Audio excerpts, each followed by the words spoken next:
Creio que eu e você somos pessoas que amamos nossa igreja. Mas talvez você nunca tenha se questionado qual a sua história e como ela surgiu. Se você nunca pensou nisso, quem dirá na história dos homens usados por Deus para o seu surgimento? Muito menos os símbolos de fé escritos nessa época e que nossa igreja dá tanta importância. Você sabia que os símbolos de fé de Westminster, por exemplo, foram importantíssimos na implantação e organização da Igreja Presbiteriana do Brasil? Bom, talvez agora eu tenha atiçado a sua curiosidade. Se sim, ótimo, pois eu quero convidar você para escavarmos um tesouro precioso que conta a história da nossa igreja, dos homens que fizeram parte dela, dos símbolos de fé e como ela chegou até nós. Está a fim de saber? Então vem comigo.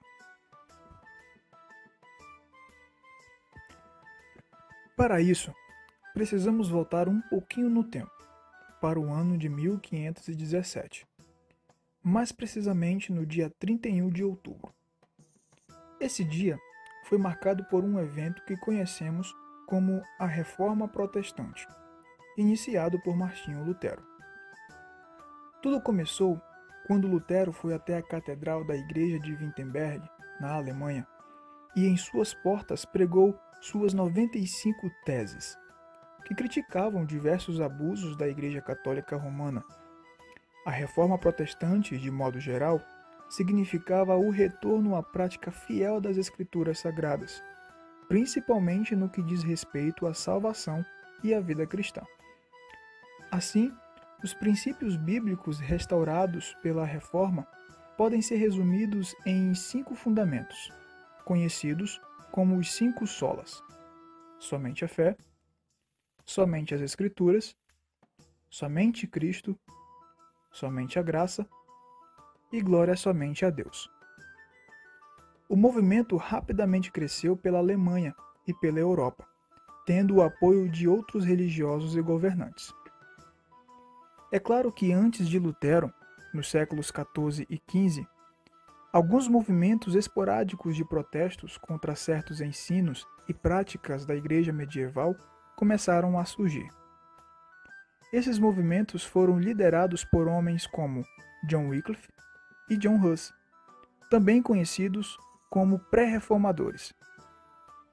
Ao longo do movimento, Deus levantou vários homens que deram seguimento à reforma. Um dos mais conhecidos se chamava João Calvino, considerado o grande cérebro da reforma e o sistematizador das doutrinas reformadas, cujo sistema doutrinário ficou conhecido como calvinismo. Calvino era francês, radicado em Genebra, Suíça. Calvino realizou uma extraordinária obra de pregação, ensino, disciplina e educação. Sua obra, intitulada As Institutas da Religião Cristã, é considerada um marco na literatura reformada. Enquanto Lutero liderava a reforma na Alemanha, Calvino se concentrava na França e principalmente em Genebra.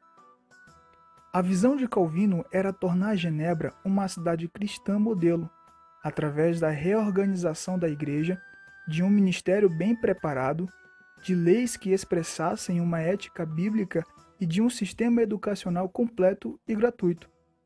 O resultado de tudo isso foi que Genebra tornou-se um grande centro do protestantismo, preparando líderes reformados para toda a Europa e abrigando centenas de refugiados. John Knox, um homem do qual falaremos em outra oportunidade, por algum tempo se refugiou em Genebra e se curvou ante a eloquência da pregação de Calvino.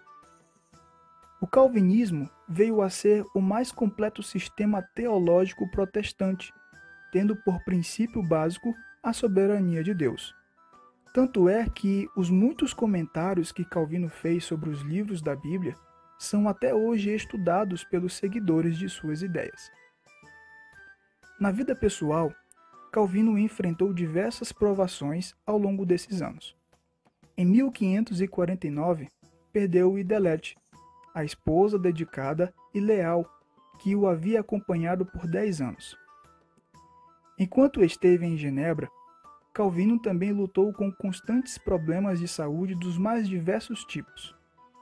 Uma coisa que impressionava os estudiosos é que um homem de saúde tão precária, com tantas responsabilidades e desafios, tinha encontrado tempo e disposição para escrever uma quantidade tão impressionante de obras, todas marcadas por grande conhecimento e profundidade. João Calvino faleceu com quase 55 anos, no dia 27 de maio de 1564. Segundo suas instruções prévias, foi sepultado em um local não identificado. Seu lema de vida, que aparece em muitas de suas obras, mostra uma mão que segura um coração, tendo em volta as seguintes palavras: O meu coração te ofereço, ó Senhor, de modo pronto e sincero. Assim, a partir de Calvino, começamos a ver a origem das igrejas reformadas no continente europeu.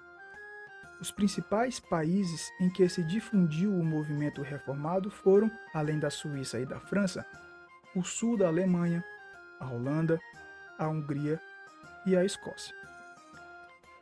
Agora, vamos de Genebra à Inglaterra e ver o que a Reforma Protestante causou por lá. Mas esse ficará para um próximo episódio da nossa história. Até a próxima!